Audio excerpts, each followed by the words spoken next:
জন্মাষ্টমীর অনুষ্ঠানে রুডির ঘরে গোপন ক্যামেরার ফুটেজে বাজিমাত করলো দীপা, ফেঁসে গেল রুডি। হ্যাঁ বন্ধুরা, আমরা এমনটাই দেখতে পাবো অনুরাগের ছোঁয়া ধারাবাহিকের আগামী পর্বগুলোতে।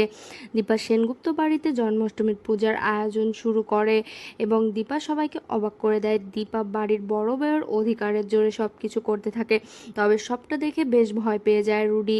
ভাবতে থাকে যে এই দীপা যা কিছু করতে পারে, দীপার দ্বারা সব সম্ভব। যে কোনো সময় আমি ধরা পড়ে যেতে পারি, আমার চুল ধরে টানাটানি করতে পারে, আমার মুখোশ খুলে যেতে পারে। মমকে ডেকে নিতে হবে। তবে কুন্তলাকে ফোন দিয়ে ডাকে রুডি, কিন্তু কুন্তলা আসার আগেই দীপা ভাত মেরে দেয়।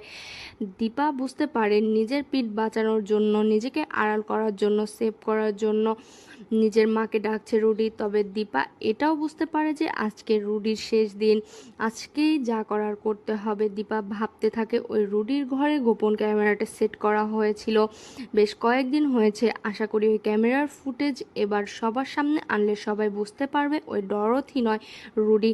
সবাই যখন পুজো শেষ করে প্রসাদ খাওয়া নিয়ে ব্যস্ত থাকে, সেই সুযোগে দীপা রুডির ঘরে চলে যায় এবং রুডির ঘর থেকে গোপন ক্যামেরা খুলে ফুটেজটা কালেক্ট করে। দীপা ওই ফুটেজটা নিয়ে দীপার নিচে নেমে আসে। রুডি যখন এক কোণে আড়ালে দাঁড়িয়ে থাকে, তখন দীপা সোনার কাছে যায় এবং সোনাকে গিয়ে বলে, সোনা, আজকে আমি প্রমাণ করে দেব যে এই ডরথি অন্য কেউ নয়, ডরথি রুডি। শুনে চমকে যায়, যা ভাবতে থাকে এই কি আবার কিসের ভিডিওর কথা বলছে দীপা। এই দীপাকে দিয়ে একটু বিশ্বাস নেই। রুডি যখন গা বাঁচিয়ে ওখান থেকে চলে যাওয়ার কথা ভাবে, একটু সরে যেতেই দীপা তখন বলে, দাঁড়াও মিস ডরথি, কোথায় যাচ্ছেন? আগে তো ভিডিওটা দেখে যান। ভিডিও? কিসের ভিডিও? কোন ভিডিও?